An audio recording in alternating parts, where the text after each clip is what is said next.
ল্যান্টাস কলম ব্যবহারের নিয়ম। ল্যান্টাস সলস্টার কলমটি ইনসুলিন পূর্ণ থাকে, যার মধ্যে সর্বমোট 300 ইউনিট ইনসুলিন গ্লাইসিন থাকে। এতে আপনি প্রতি ধাপে 1 থেকে 80 ইউনিট পর্যন্ত ডোজ নির্ধারণ করতে পারবেন। ল্যান্টাস সলস্টার সম্বন্ধে অথবা ডায়াবেটিস সম্বন্ধে আপনার কোনো প্রশ্ন থাকলে আপনার ডাক্তারের সাথে পরামর্শ করুন। ব্যবহারের নিয়ম। প্রথমত, আপনার ইনসুলিন পেনটি ভালোভাবে লক্ষ্য করুন। ল্যান্টাস সলস্টার পেনটির গায়ের লেবেলটি দেখে নিন। পেনের নিচের অংশে ধূসর রঙের সাথে বেগুনি রঙের বোতাম আছে। পেনের ক্যাপ খুলে ইনসুলিনের অবস্থা দেখে নিন। ল্যান্টাস একটি স্বচ্ছ ইনসুলিন। যদি এতে অস্বচ্ছ বা অন্য কোনো রঙের ইনসুলিন দেখা যায় অথবা এতে দানা বা তলানি দেখা যায়, তবে এটি ব্যবহার করা হতে বিরত থাকুন। দ্বিতীয় ধাপে নিডলটি সংযুক্ত করুন। সবসময় নতুন জীবাণুমুক্ত নিডল ব্যবহার করবেন। এতে নিডলটি দূষণমুক্ত থাকে এবং ব্লক হওয়ার সম্ভাবনা থাকে না। ব্যবহারের পূর্বে নিডল ব্যবহার বিধি ভালোভাবে পড়ে নিন। নতুন নিডলকে সংরক্ষণকারী সিলটি উঠিয়ে ফেলুন। নিডলকে সোজা রেখে এতে প্যাচের মধ্যে ঘুরিয়ে ঘুরিয়ে অথবা চাপ দিয়ে পেনের সাথে সংযুক্ত করুন। নিডলের ধরন অনুযায়ী কাজটি করতে হবে। নিডলকে সোজা না রেখে যুক্ত করা হলে সিলটি নষ্ট হতে পারে এবং এর ফলে ইনসুলিন বের হয়ে যেতে পারে অথবা নিডল ভেঙে যেতে পারে। তৃতীয় ধাপ, প্রতিবার ব্যবহারের পূর্বে সতর্কতামূলক পরীক্ষা করে নিন। এই পরীক্ষা করার মাধ্যমে আপনি সঠিক মাত্রার ডোজ নেওয়া হলো কিনা এবং যদি কোনো বাতাসের বুদবুদ থাকে তা বের হয়ে গেছে কিনা সে সম্পর্কে নিশ্চিত হতে পারবেন। ডোজেস নির্ধারক ঘোরানোর মাধ্যমে 2 ইউনিট ডোজ নির্ধারণ করে নিন। বাইরের নিডল ক্যাপ খুলে সংরক্ষণ করুন যেন পুনরায় তা ব্যবহার করা যায়। ভেতরের নিডল ক্যাপ খুলে ফেলুন। পেনকে নিডলের সাথে উপরের দিকে ধরে রাখুন। পেনের ইনসুলিন ধারণকৃত অংশ রিজার্ভারে টোকা দিন যেন এতে বাতাস থাকলে তা উপরের দিকে উঠে আসে। এই অবস্থায় বোতামে পুরোপুরিভাবে চাপ দিন এবং ইনসুলিনের নিডল দিয়ে ইনসুলিন বের হচ্ছে কিনা লক্ষ্য করুন। ইনসুলিন বের না হওয়া পর্যন্ত প্রক্রিয়াটি কয়েকবার করতে হতে পারে। যদি ইনসুলিন বের না হয় তবে আরো 2 বার সতর্কতা প্রক্রিয়াটি অবলম্বন করুন ভেতরের ইনসুলিন বের করার জন্য। এর পরেও যদি ইনসুলিন বের না হয় তবে সেক্ষেত্রে নিডলটি বন্ধ হয়ে যেতে পারে। নিডল বদলে অন্য নিডল দিয়ে প্রক্রিয়াটি পুনরায় অবলম্বন করুন। নিডল বদলানোর পরেও যদি ইনসুলিন বের না হয় তবে সলস্টার নষ্ট হয়ে যেতে পারে। সেক্ষেত্রে এই সলস্টারটি পাল্টে নিন। চতুর্থ ধাপ, ডোজ নির্ধারণ।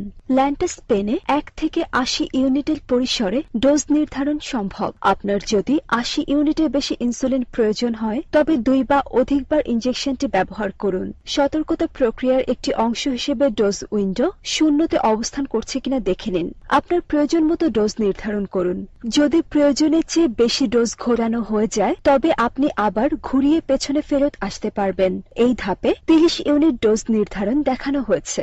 ডোজ চাপ দেওয়া হতে বিরত থাকুন, এতে নিডল দিয়ে ইনসুলিন বের হয়ে আসবে না। এক্ষেত্রে আপনার লক্ষ্য রাখতে হবে যে পেনে যতটুকু ইউনিট অবশিষ্ট আছে ডোজেস নির্ধারক যেন তা অতিক্রম না করে। বেশি জোরে ডোজেস নির্ধারক ঘোরাবেন না। যে পরিমাণ ইনসুলিন পেনে আছে তা ব্যবহার করতে পারেন এবং আপনার ডোজ সম্পূর্ণ করতে পারেন নতুন সলস্টার দিয়ে অথবা পুরো ডোজের জন্য একটি নতুন সলস্টার ব্যবহার করুন। পঞ্চম ধাপ, ডোজ ইনজেক্ট করা। ইনজেকশন ব্যবহারের প্রক্রিয়াটি আপনার চিকিৎসকের সাথে পরামর্শ করে ব্যবহার করুন। নিডলকে চামড়ার মধ্যে ইনজেক্ট করুন যেন পুরোপুরিভাবে ডোজটি ইনজেক্ট হয়।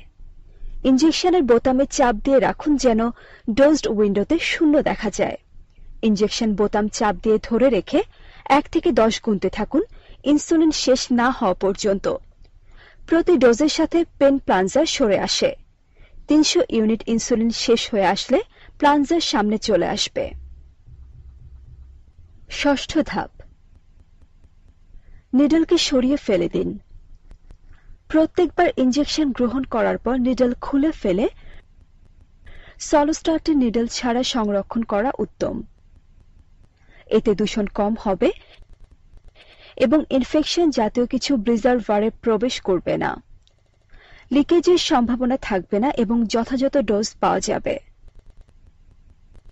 যদি আপনি নিডল সহ সংরক্ষণ করতে চান সেক্ষেত্রে সাবধানতা অবলম্বন করুন যাতে হাতের স্পর্শ না লাগে।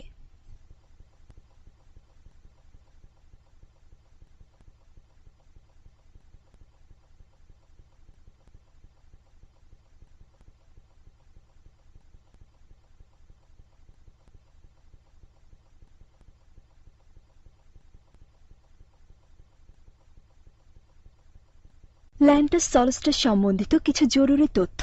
এমন নিডল ব্যবহার করতে হবে যা সলস্টারের জন্য উপযুক্ত, অথবা ডোজ নির্ধারণ অথবা ইনজেকশন চাপ দেওয়া হতে বিরত থাকুন যদি নিডলটি সংযুক্ত না থাকে। প্রত্যেক ব্যবহারের পূর্বে সতর্কতামূলক প্রক্রিয়াটি সঞ্চয় করুন। এই পেনটি শুধুমাত্র আপনার ব্যবহারের জন্য, অন্য কাউকে ব্যবহারের জন্য আপনার পেনটি দিবেন না। ইনজেকশনটি কেউ যদি আপনাকে দিয়ে দেয় তবে বিশেষ সতর্কতা অবলম্বন করতে হবে ওই ব্যক্তিকে, যেন আকস্মিকভাবে কেউ নিডল দ্বারা আহত না হয় এবং কোনো সংক্রামক ছড়িয়ে না পড়ে। নষ্ট হওয়া সলস্টার কখনো ব্যবহার করবেন না, অথবা সলস্টারটি যথাযথভাবে কাজ করছে না বলে আপনার অনুমান হয়। সবসময় আরও একটি সলস্টার সাথে রাখবেন যদি আপনার সলস্টারটি হারিয়ে যায় অথবা নষ্ট হয়ে যায়। আপনার যদি কোনো প্রশ্ন থাকে ল্যান্টাস সলস্টারটির ব্যবহার বিধি সম্বন্ধে, আপনি সানোফি কাস্টমার সাপোর্ট সেন্টারের +88019716354446 এই নম্বরে কল করুন।